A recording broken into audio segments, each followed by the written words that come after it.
Welcome to Podsauce, everyone. I'm Dax Holt. I am Alesha Renee. And this is your favorite podcast discovery show where we talk about everything out there, right? Yeah, we do. We talk about all the things. I really wish there has to be a world one day, where we can still do our job and they get the exclusive back seat. We need to have a live studio audience. That's what we need. No, we would be canceled. That day would be our last day. We need to not have a live studio audience unless they let us just have at it. But I'm excited about today because you know who we have on today? The Piketon Massacre, ladies. Massacre. Well, ladies and Jeff. Gent. Yes. Ladies and Jeff. I have to tell them that you said it like that. We have the ladies and then there's Jeff. And there's Jeff. No, I'm so not excited about the podcast because obviously they talk about a very sensitive thing. But I remember specifically where I was when I read on People Magazine, people.com, the article on the Piketon Massacre. And I remember thinking, my mind starts, because you know how I am about murder, kill, kill. I went to school for law, and I went to school. That's the first time you said that. Really? I need them to know I'm not just pretty. I know things. But I remember thinking, oh, it has to be like a drug cartel or whatever. And so with all the recent developments, I'm just really excited for people to hear from them, their perspective on the Piketon Massacre. But I'm excited. Which is funny because I hadn't heard of this case until Angie, our producer, pulled out the trailer for this podcast and was Shout like, out freaking Angie. Right? Say hi, Thank you, Angie, for introducing us to this podcast. But she pulls out, makes us listen to the trailer, and I was instantly hooked. Yeah. And then I started listening, and again, I've said this 100 times, I don't invest like hours and hours into podcasts because I'm always trying to like find new things for us to talk about here. Yeah. I'm on season 2. It is that good. I love this. I can't wait to talk to them. And you're the true crime person. I am. And I'm feeling a little true crimey right now. You should. You should. You know, true crime really got me through a lot of my early relationships. And by that, I mean, like you learned how to kill people? I did. I figured out 15 ways to stab, and then 30 ways to get away with it. But no, I think it's just, it's the eerie thing of like the devil you know, right?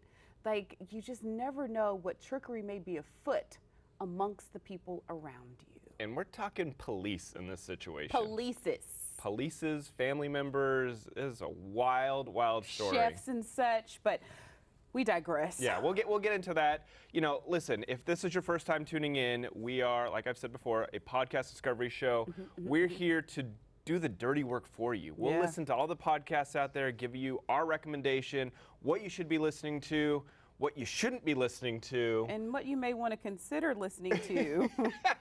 What's trending, everything. So that's really our job here, is to make your life easier. And you know what I have this week? What you got for me? You know how we do the Odd Pod of the Week?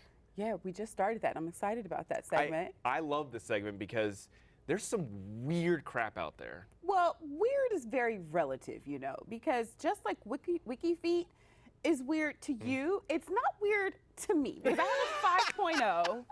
So weird is a very relative Listen, watch thing. yourself before I pull these socks off, and I give you some challenge on WikiFeet. Keep those critters in. So I want to submit this one to Odd Pod of the Week. Okay. All right. So it is called Sleep With Me.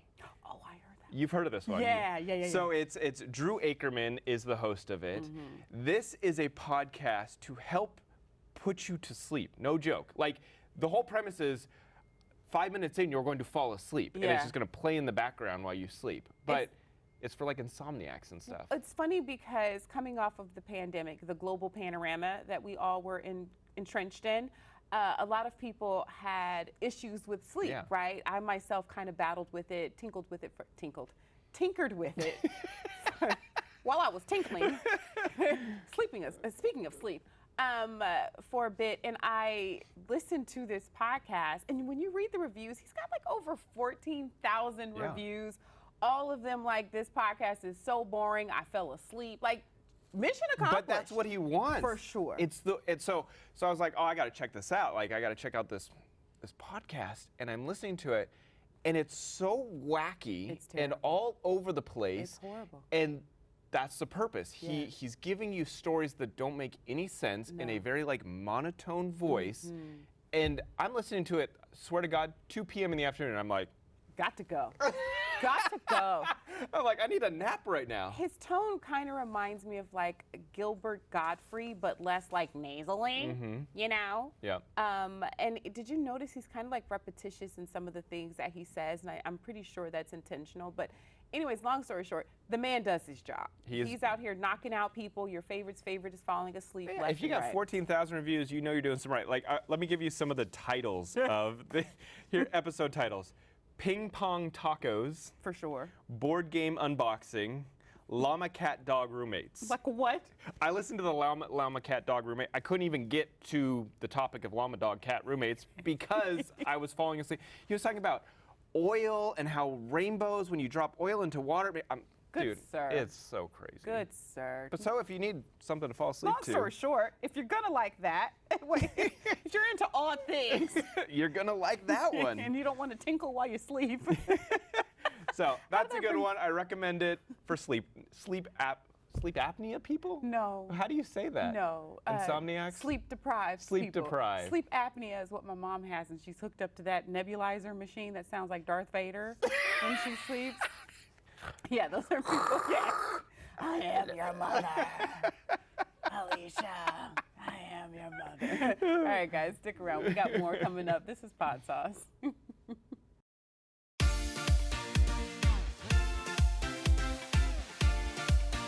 All right, welcome back, everyone, to Podsauce. I am Alesha Renee. And I'm Dax Holt. We're still who we are.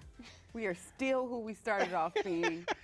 Okay, Dax, podcast discovery show. You have thus far led me down paths that I don't mind venturing down with your picks. You got another one for me today? Oh, Alesha, get your seatbelt on. It's going to be a bumpy ride because you are going to love this one. Let me just click, click, click, clack, and go. No, so this one, okay. So I was recommended to this podcast by my buddy Doug. He's like, what are you laughing at? Because every time I hear Doug, it reminds me of Patty Mayonnaise and, and his dog Spike. But go ahead. Sorry. So Doug recommended this podcast. Okay. It's called It Was Said with John Meacham. It was said. Okay, so What was said? this podcast is all about big speeches in history. And he breaks down the speeches, not only kind of like the backstory of them, but what was happening that day, what was going through people's minds. Give me an example.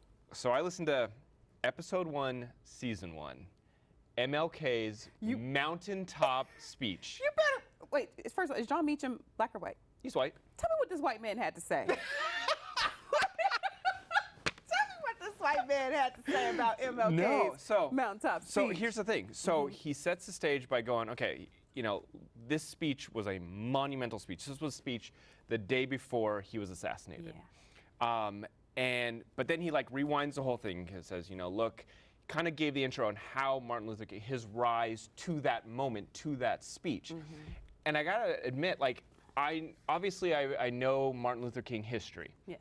And I know Rosa Parks history. I didn't know the connection between her arrest and them wanting a place to do kind of like a protest. And it was Martin Luther King who like gave up that area and said, I want to lead this protest. And like that was the catalyst for his rise. I didn't realize that. And maybe it's ignorant of me, but I didn't know. And so I learned that, and then they go through, that's just the school system's failing, but continue. Truth. So they get into the Million Man March and the speech that day and how important it was and how he was in the middle of this like super scripted out speech and it wasn't really connecting with people. And there was a woman at the front of the stage who goes, Martin, tell them your dream. And that's when he went off script and started talking about his dream, and it became legendary and changed people's lives. And I just thought, that's a really interesting little fact that I think essentially changed the world. I'll take this that little woman. tidbit, yeah. So then gets into, you know, he's going to Memphis to do the speech for the sanitation workers and how, you know, he wanted to really be behind them and their crusade. And apparently that night, when he was going to church, it was raining cats and dogs. He almost didn't go to that speech because it was such a horrible night out that he got a call and they were like, no, the auditorium is packed. You have to come. So literally got out of bed, went, and this speech obviously was huge. And it was him just speaking from the heart. Like, it wasn't a scripted out thing. It was him just talking and relating to everyone. And the difference about this speech was that there were people from every class in there. It wasn't poor people. It wasn't rich people. It was middle class, everyone. And there was just something about the way that John Meacham tells the story and gives you the details that brings you into the story. And really showing how Martin Luther King wasn't afraid of death anymore. He, you know, that morning there was like a bomb threat on his plane, and he talks about that and how they were grounded for so long to check through every bag. I don't know, it's the little details behind the bigger story that really fascinated with me at this podcast. And so he not only does it for this, but like the next episode that I was going to check out is JFK's eulogy for Martin Luther King, and he breaks down that speech. And there was a bunch of them I was just looking through. There's a Hillary Clinton speech. I don't know. So I'm going to make my way through them, but I really, really enjoyed it. Two great men who made significant strides for civil rights. Thank you, white man, for breaking down for me the context behind the mountaintop speech, because I did not know. So thank you, Doug. Another white man? 1,000%. As white as it gets, As actually. white as it gets. His name is Doug. Need I say more?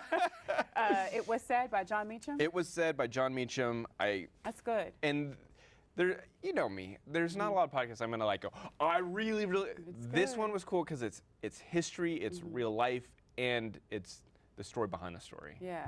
One of us is anchoring this show. It's not me. Not me. One of us is taking us to the bottom of the ocean, is what I'm saying. That's me. Now, I may be dragging this ship down, but you know, we got you to keep us afloat. That sounds like a really, really beautiful podcast. I can't wait to check out, especially more specifically those two particular episodes. And I'm still waiting for the JFK files to be unreleased. John, get into that. Right. That was a very soul sister in the front of the church. With the Martin Luther King Can I get an fan. amen on that one? Thanks, Dax. You guys can find out more about Dax's podcast pick on podsauce.com. More to come on Podsauce.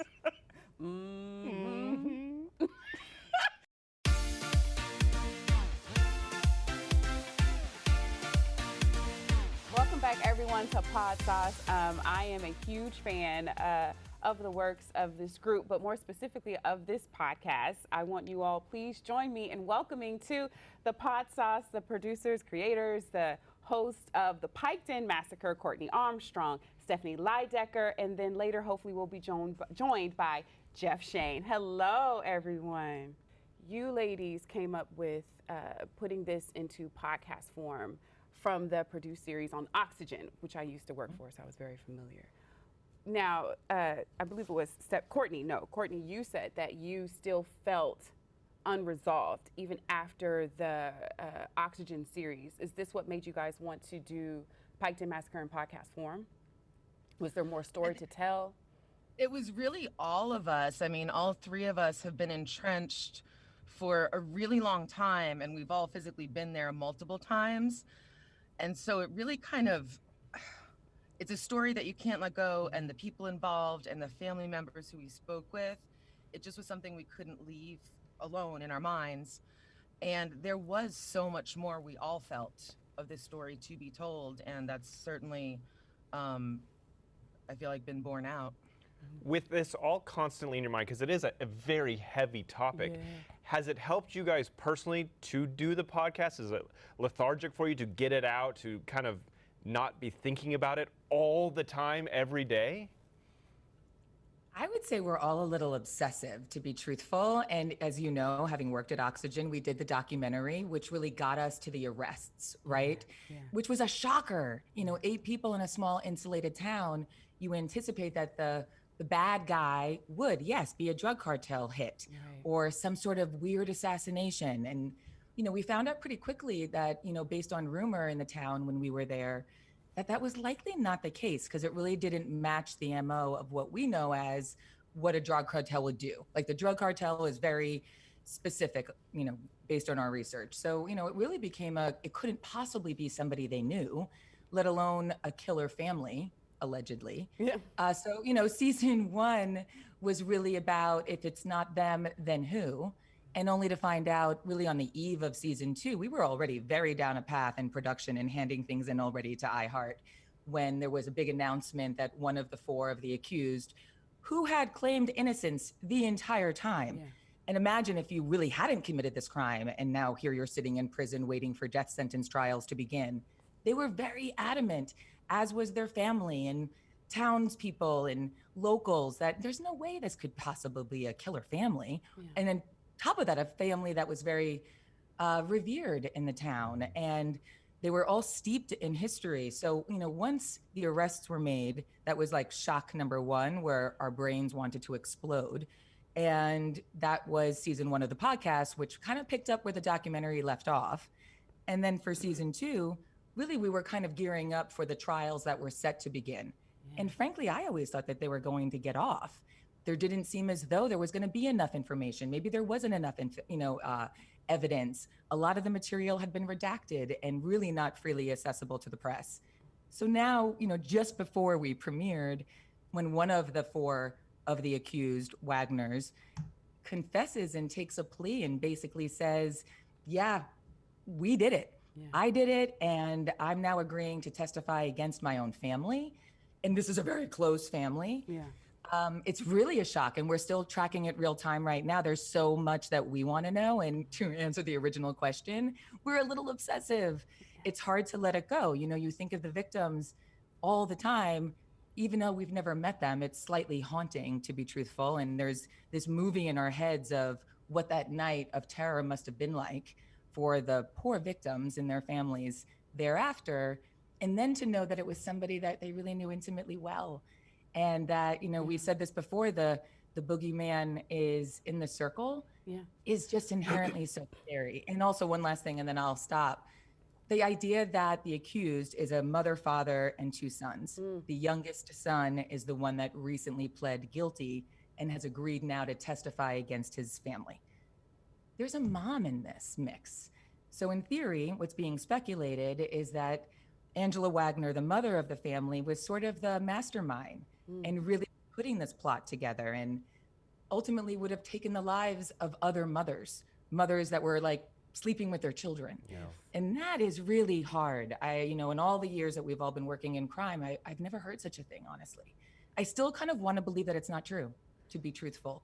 Maybe Jake is lying. Maybe there's a strategy to it. Maybe there's really bigger information to come. And we're really basically like waiting by our phones all the time, because it's a little insatiable at this point. It's like a real look at humanity, or sometimes I guess the lack thereof. Yeah, it's haunting and it's jarring. But before we go any further, we do want to bring in Jeff. He's now joined us on Zoom. Everyone, welcome to Podsauce. Jeff Shane of the Piketon Massacre. Hi, everybody. Sorry, I'm a little late. I was actually talking to a prison phone call for our next podcast for the iHeart Radio Podcast Network, which will be coming later this summer. So when prison calls, you got to take it. When prison calls. Amen. Very sorry I'm late, though. It sounds like I've been missing some fun. So I'm glad I'm able to. When prison calls, you got to take it. That's gonna be I didn't know that was the rule until recently. It's our new tag. But to go back to bring us back on track. Sorry, I'm going to take that. Feel bring free. us back on Feel track free. Off of what Stephanie said. It's really the case it's curious, it's haunting, and it's heavy. I think I personally connected to it because I'm from small town USA, Lake Charles, Louisiana. The biggest thing we can say is, we got a casino, right? And we got the casino. And what I found very curious is that there are so many unsolved crimes in this particular town in Ohio. And when I was cleaning my house, because, twofer, I'm like, it's gotta be someone that they know. And there's some trickery afoot where the law enforcement is involved, because, when one of the previous episodes prior to the particular episode where a family member was speaking about their particular family member who was also murdered. and they found a lot of the evidence in a well. And I guess instead of all the myriad of other options, we're just gonna blow a hole through the bottom with a water down there and ruin the crime scene, ruin the scene, ruin evidence, all potential evidence, and then we're gonna seal that thing. I was like, oh, somebody who is over on the law enforcement side is up to trickery. Are these some of the conclusions that you guys came about upon doing the investigation? Yes. Go ahead, Court. Yes is the answer, emphatically. I heard that laugh too. You know, like you said, small towns are different, and a lot of times there's people that are in power, and they are so very powerful and almost untouchable at a point. And so some of the themes we're looking at this season that we touched upon last season is abuse of power that all has to do with the immediate area, even if not tied to the direct case physically about that night, but just kind of the context of what's going on, because some of what's going on it's hard to believe, but is true and has, you know, borne out in court. So basically stay tuned. We're touching a lot on those different themes, and the Curtis Francis case is, I believe, what you're referring to. Thank you. Other similar stories. Yeah, and I think it really, like, we were just having a conversation about why are we all so obsessed with true crime, right? We're dedicating our days to people we haven't actually met. We were not related to the victims. We're not from Pike County. I too am from a small town also. And the benefit of a small town is that, you know, you really do look out for one another, right? Knows you know your neighbors, you root for people, you know who's going to come out to the parade, you know who's graduating from high school that year. That I get chills. I think that's the scariest part of it, right? Because we're sort of taking a deeper look at safety, right? We all are sort of looking over our shoulders, and we want to believe that we can keep our doors unlocked at night. And we want to feel as though the people that we love and are closest to, who know our coming and goings, that we are in safe hands in a small community. And I think that's the part of it I think we're mildly obsessed with also, is if the police allegedly have had trickery, to use your word, how do you really ever trust the system? It's so It's true though. Like we were there, and you know, we can't speak about a lot of this stuff because it was rumor at the time, but people were really afraid to speak with us or speak with anybody because, you know, you say the wrong thing and you get yourself killed, as evident by the 8 murders that happened at 4 different locations and frankly almost went unsolved. So going back to the trickery of the police, you know, one thing that you don't hear a lot of is interviews with law enforcement. You hear them doing stand-ups at press conferences and such throughout the podcast. Did the police, were they cooperative with you guys at all? Did they not want to answer questions? Like, what's your relationship with police out there? That's good. There is no relationship between the police and anyone else because there has been a really strict gag order for anyone who's federally employed. They cannot speak. Really? Not the lawyers, not the police, not the FBI. Which is interesting because I feel like that would be a normal outlet to go to with another murder case. You would go to law enforcement and they would give you answers just like any other investigation. So it is curious that they are not cooperating or they can't cooperate with you guys. It's curious as in, are they doing it to stymie the investigation or to protect the integrity of the investigation? What's your take on that? I think it's twofold, to be truthful. You know, we work a lot with law enforcement and all the cases that we're working on. And listen, people are overworked and there's not enough time to keep up with old cases, cold cases, you know, so content, podcasts, docuseries, they all kind of help a little bit, right? That's the spirit of it. We want to be working alongside authorities. And look, if it's a high stakes crime, much like this one, 8 murder scenes in a small town, you know, 8 victims rather in 4 scenes in a small town, you know, police really can't throw out all of the juicy information and the details because they're putting together a very specific case.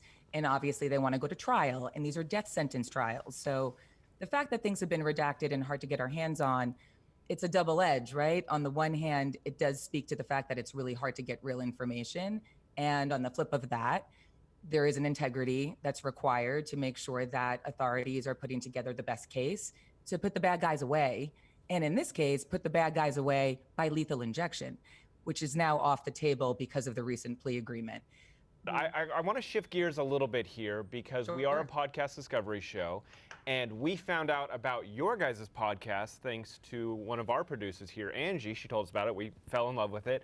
But I want to know from you guys, what are some podcasts that you're listening to? Are you all into true crime, or are you like, no, I do this every day, I listen to something completely different? So, Jeff, what podcast could you recommend to us?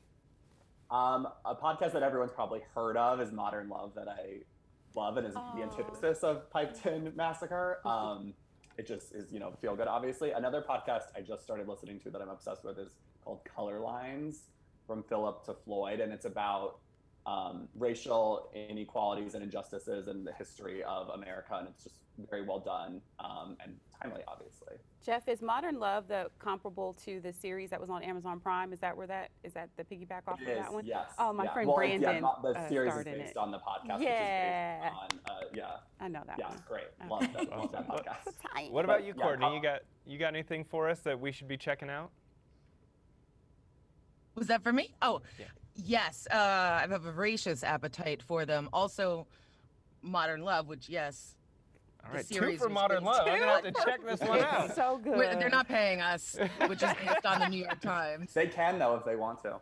Yes, but, I mean, tops, S-Town is a gorgeous one. I love Smartless, which is more of a chat celebrity. Good. That's a great one. Yeah, isn't it? Yeah, they do it so naturally.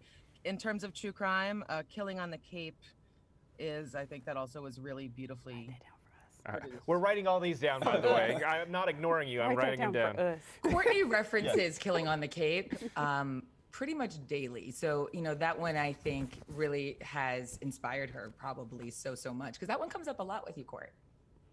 Well, and one part of it, and it helped me, honestly, just real quick, going back, you asked about sort of sensitivity, and at the core of that one, this is not giving anything away for people who listen, is a single mother who was found murdered with her child nursing on her. Oh, jeez. But it's done in a way that, so anyway, yes, it's present in my mind because there's some overlap, and I thought it was done in a way that was respectful and yet also got the audience feeling as they should, which is this should never happen to anyone. So without giving it away, did they catch the person who did it? I need some type I'm of not going to tell you that. You gotta listen to the podcast. Gosh, like hang around, Court, when we're done. Court, when we're done, hang around, babe. We gotta talk, you and I. When they paid Courtney, they promised that she wouldn't spoil it. Oh my gosh.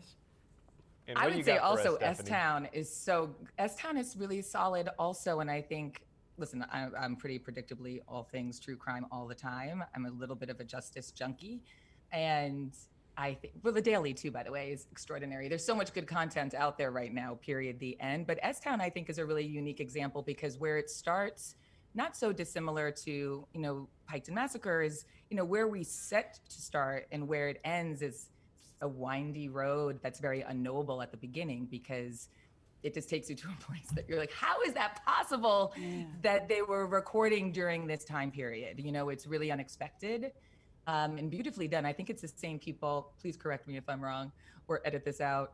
I think it's the same people who did Serial, to be truthful. Serial's the OG of all things great, Angie's right? shaking her head with confirmation, so you're good money. So that's an extraordinary team that's really for sure not about them, but are just unique storytellers, right? And it's a really, really wild listen. Serial was for the first foray for a lot of us into the world of podcasts. I downloaded the podcast app to be able to listen to Serial, so that was kind of really, I think, for most people, like you said. Yeah, was our intro.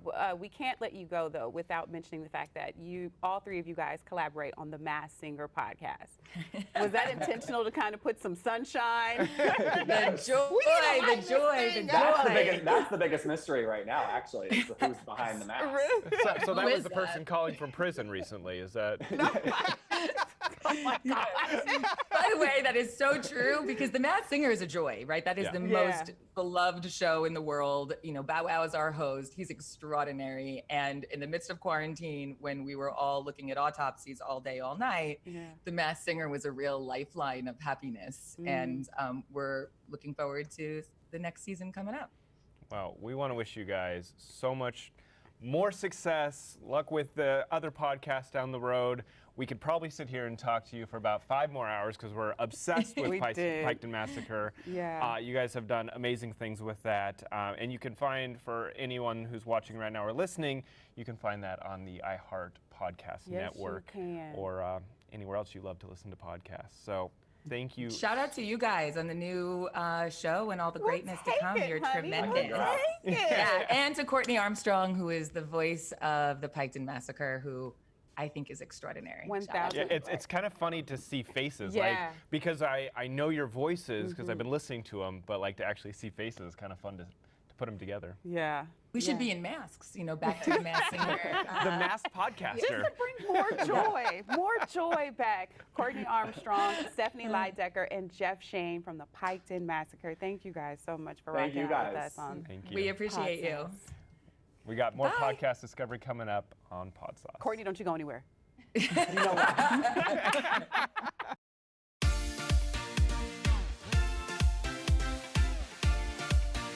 Welcome back to Podsauce, your podcast discovery Why show. don't you look at me like I don't know where I'm at? I know where I'm at.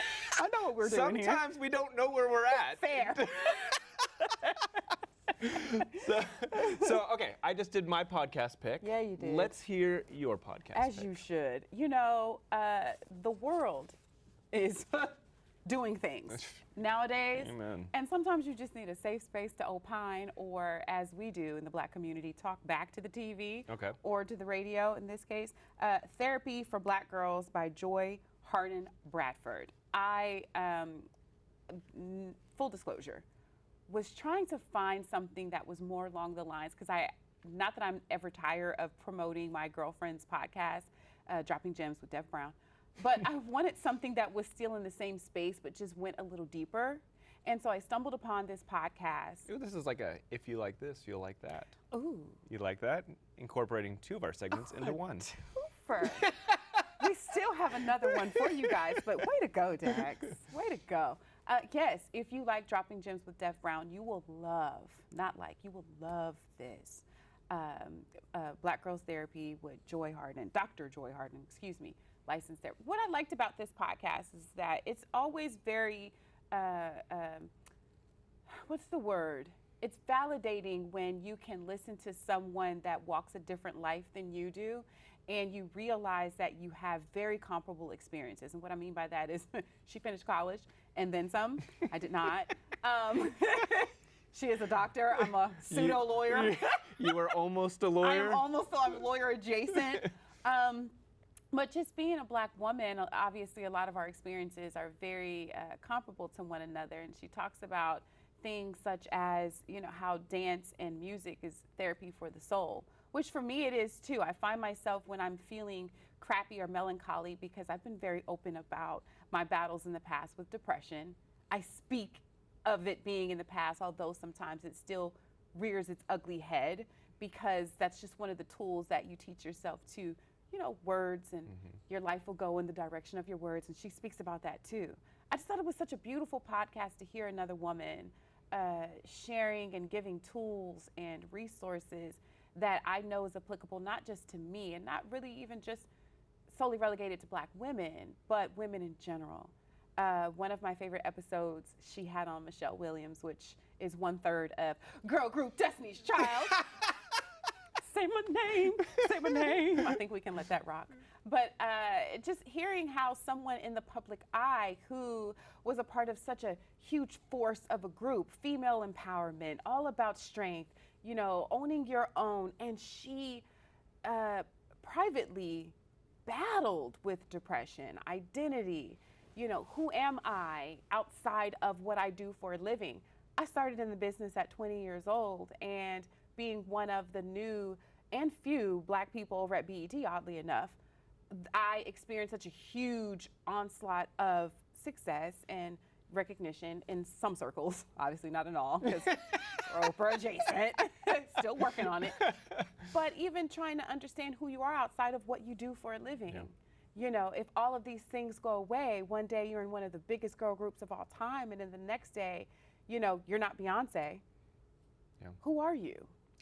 Honestly, that speaks to me. The reason I say that is because Because I you're as not well. Beyonce? Well, I mean, sometimes.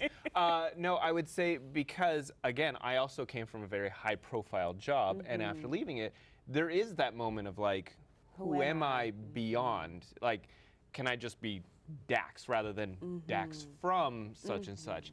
And so I think there is a good relatability to that, and that I'm curious to listen. I mean, again, this podcast might not be directed towards me. I think you should listen to it so you know my experience as a Black woman. And I'm down for that. If you're going to white ally ship this, I'm going to get on that ship and ride it to the wheels fall and I off. think that there is knowledge to be learned For sure. listening, you know, as a white man, listening to something like that, because it does open eyes. And I think you would like it because you are very amenable to hear about an experience that differs from yours, and I've always been very grateful of that.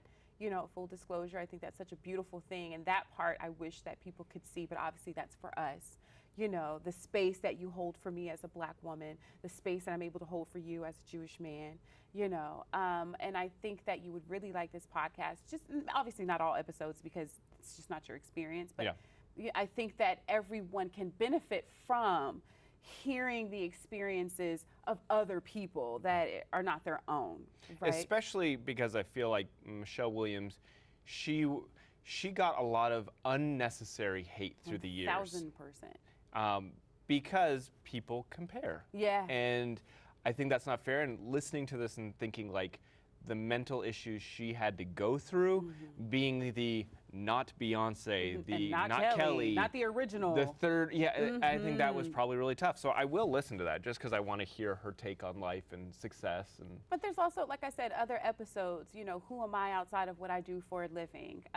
Body image, body positivity. These are things that are more prevalent conversations now, you know, but back then we didn't have, there was a particular time where we didn't have spaces like this to be able to commiserate and commune with other people who are experiencing that. You kind of just suffered in silence. So Black Girl Therapy for Black Girls, Dr. Joy, am I saying that right? Dr. Joy Bradford is my pick, and I feel like there are a lot of people out there that would absolutely. benefit. I think there's a lot of people. I think there's a lot of people craving that kind of content. So I think it's a solid Well, pick you know this how I week. am about trying to this week.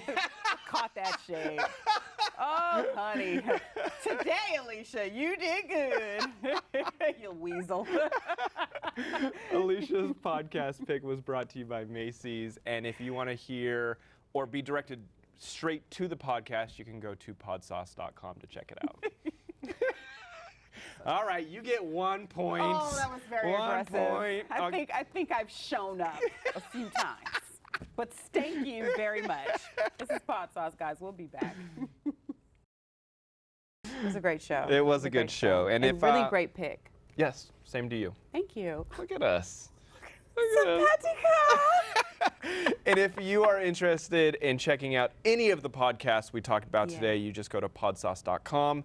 We have them linked directly there. So if there is a specific episode we talked about, it's one click away. It's super simple. You see Alesha's picks, my picks, everyth's there. Follow us on all of our socials. It's the Podsauce.